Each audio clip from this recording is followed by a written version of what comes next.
กับสาวน้อยคนงามแม่สาวน้อยอ้ายคอยความหวังอยากเกียรติสร้างอ้ายเลยคนงามไปนำแด่พอได้ติดตามจังแม่นผู้งามลูกสาวแม่นี้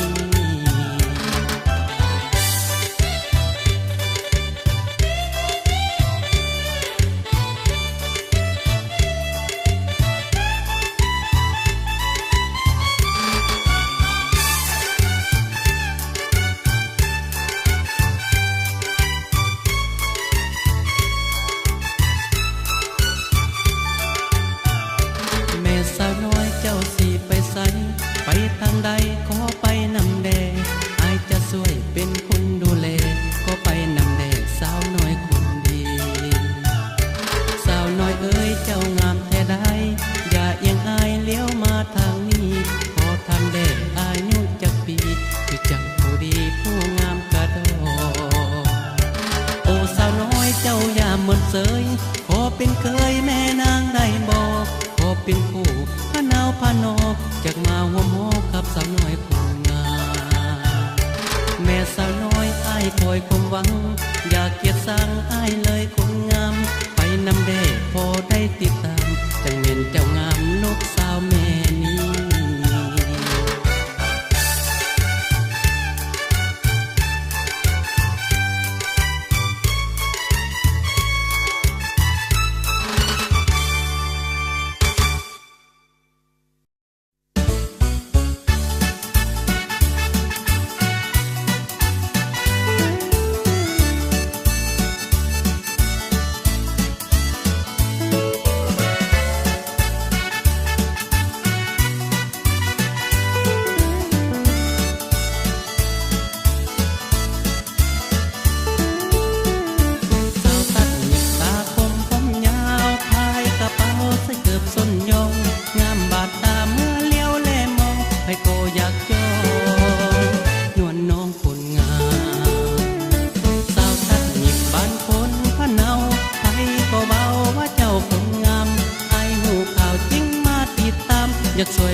สองคน เ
ายน้องบ่ปานนี้หัวใจดวงนี้คงขาดระทมสุดแสนอาลาดังคนตัดแขนขาศาสตร์นี้บ่ได้เป็นคู่ก็อยู่ให้ผู้สายตาตัดใจลานี้จากหน้ามองสายน้องอย่าละเลยให้อายมองบอกก็จงสงสารอย่าทรมานใจผมขอวอนหน้ามนต์สาจงเห็นใจ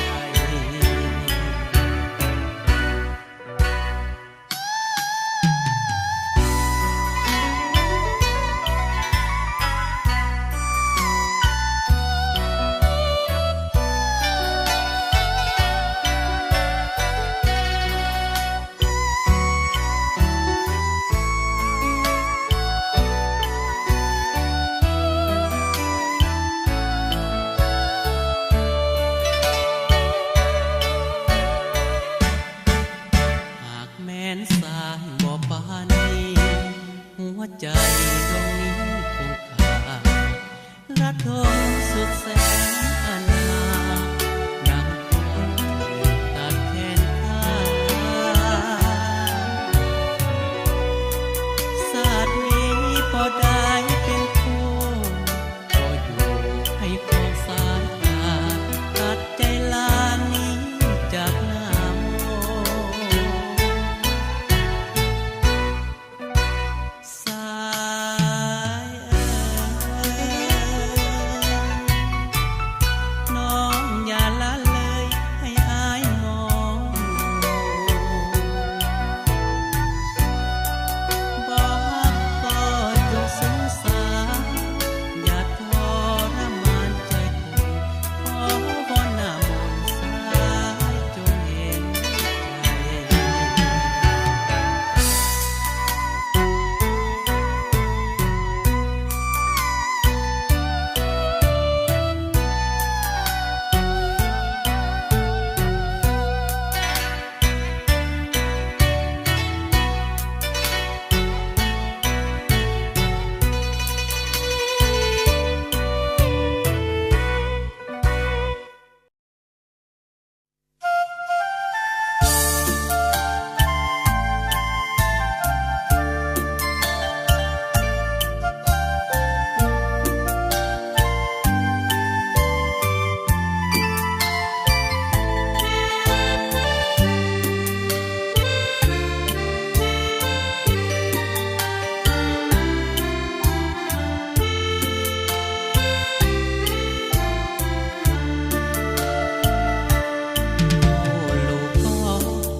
ควรใจ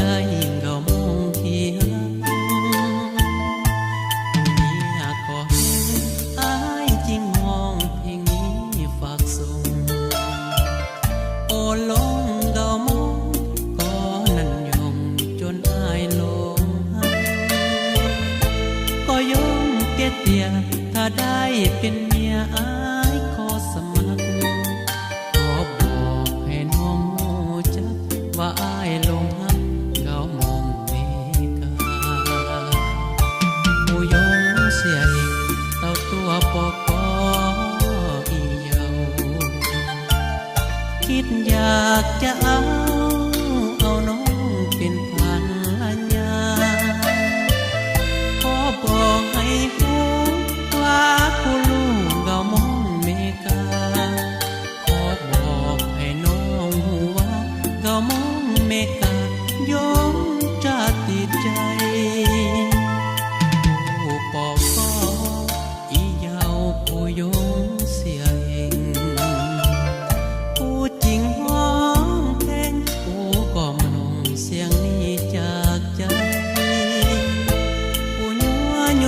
ยสายุปนเนียเงามองเคียงกายผู้ย่อเวียงจันทน์แดนไกลฝากเพลงนี้ให้เงามองเมกา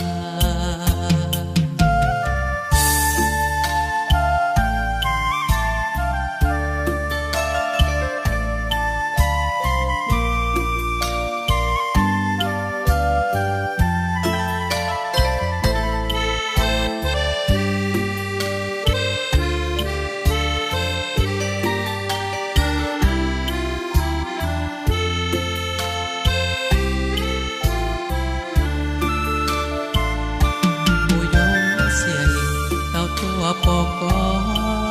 อีเหยาคิดอยากจะเอาน้องเป็นพันละยาขอบอกให้หูว่าคุณลุงก็มองเมกาขอบอกให้น้องว่า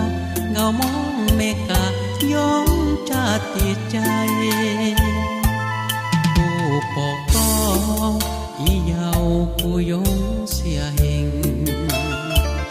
ผู้จริงห้องเพลงผู้กล่อมลงเสียงนี้จากใจผู้ยัวเสียสายุปนเนียเขามองเคียงกายผู้ย่อเวียงจันทน์แดนไกลฝากเพลงนี้ให้เงามองเมกา ค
เป็นท้องฟ้าสีคราม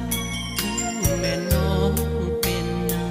ำอ้ายขอเป็นปลาลอยทลาอยากเกิดมาเป็นมอนหมูหอมแก้มยามอยากเกิดมาเป็นไหลกอน ห้องทุกเวลาอยากเป็นผ้าห่มยืนหน้าให้แก้วตาตุ้มไว้บอกลาอยากขอเกิดเป็นเสื้อผ้าให้เจ้าหนุ่มตุ้มห่มกายยาเป็นแป้งทาเนื้อของนางอยากเป็นกิมทาเนื้อนิ่มสองแก้มบางๆขอเกิดเป็นมอนทางให้นางงอนน้องได้กอดน้อง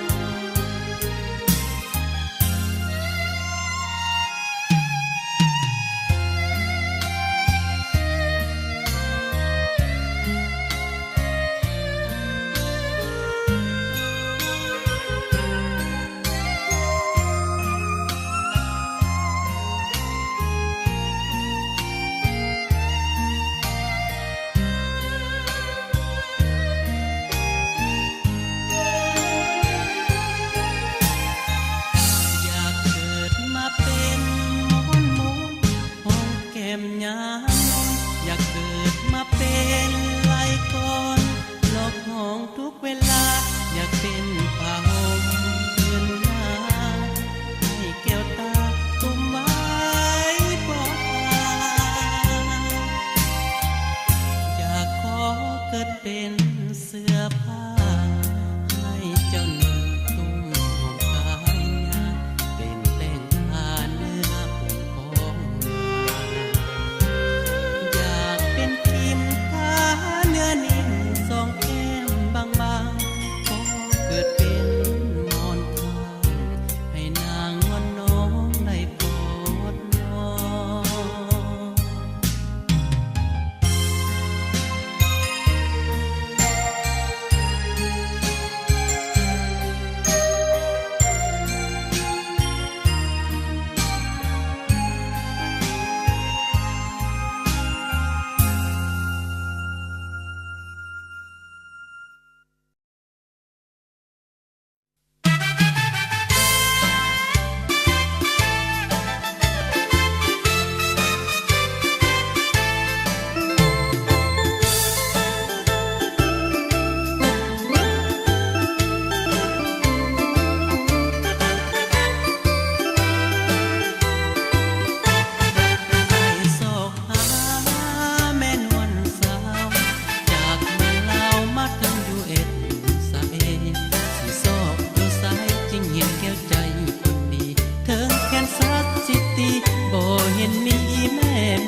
จากแคลิฟอร์เนียไปซอกเมียที่ยูทาห์เจ้าอยู่สายแม่เมียเจ้าอยู่จอร์เจียหรืออยู่วิชิตาเจ้าอยู่ลาลัดฟอร์ตเวิร์ธบอกแก้วตาหรืออยู่มินนิสุตาสันตานาบอกคนดีถึงเท็กซัสไอ้นั่งคิดนั่งคิดถึงเมืองฟอร์สมิธไอ้คิดนำคนดีถามไอ้สมพงษ์แล้วคงรู้กันทีถามไอ้เป้ยใจดีบอกเห็นมีดอกมีแววกลับขึ้นสาแม่คนดีได้ยินเสียงนี้จงกลับขึ้นบ้านเฮาเมื่อสร้างเมื่อสาพัฒนาเมืองลาวจงกลับขึ้นบ้านเฮาอย่ามัวเมานำสังคม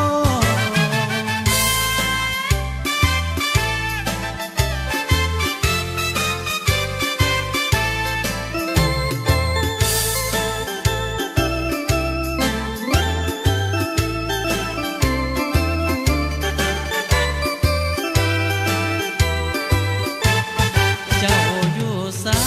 ยแม่เมียเจ้าอยู่จอร์เจียหรืออยู่วิชิตา เกิดบอกแก้วตาหรืออยู่มีนิสุตาสันตนาบอกคนดี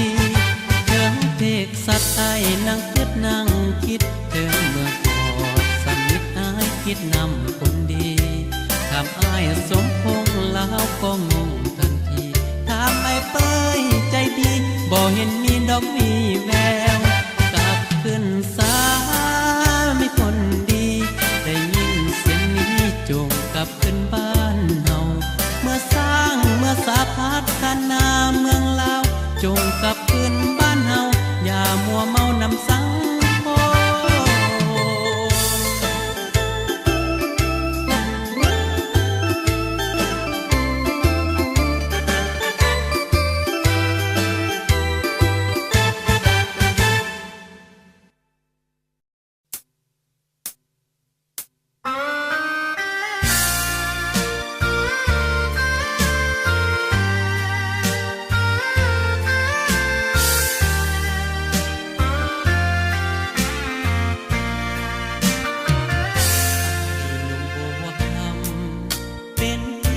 นักร้องบ้านนอก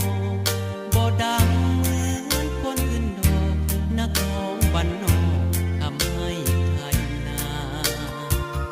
อีกคนเคยหักเขาก็ห่างไกลไหลลาหัวคำน้ำตาน้องหน้า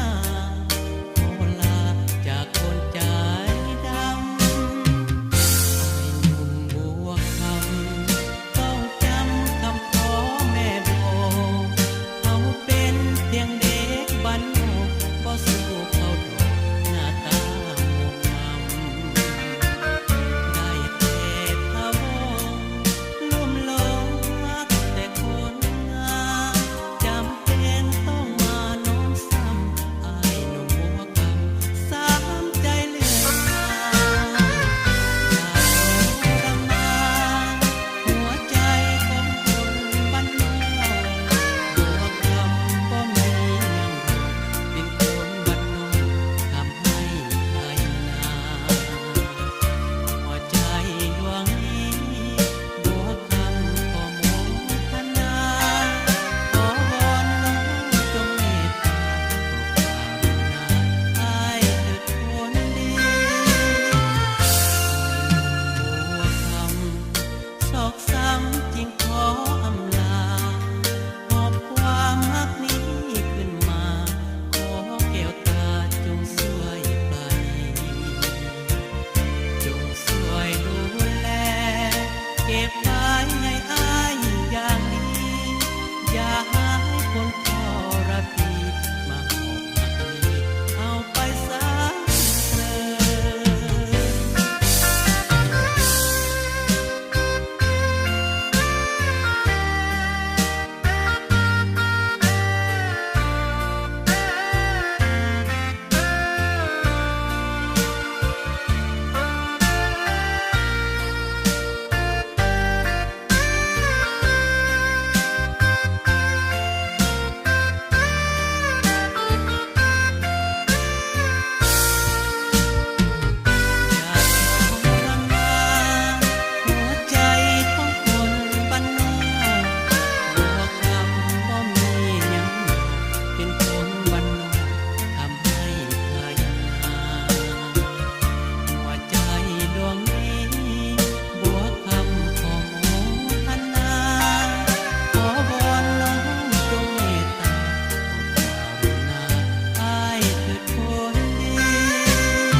ความรักนี้ขึ้นมาขอแก้วตาจงช่วย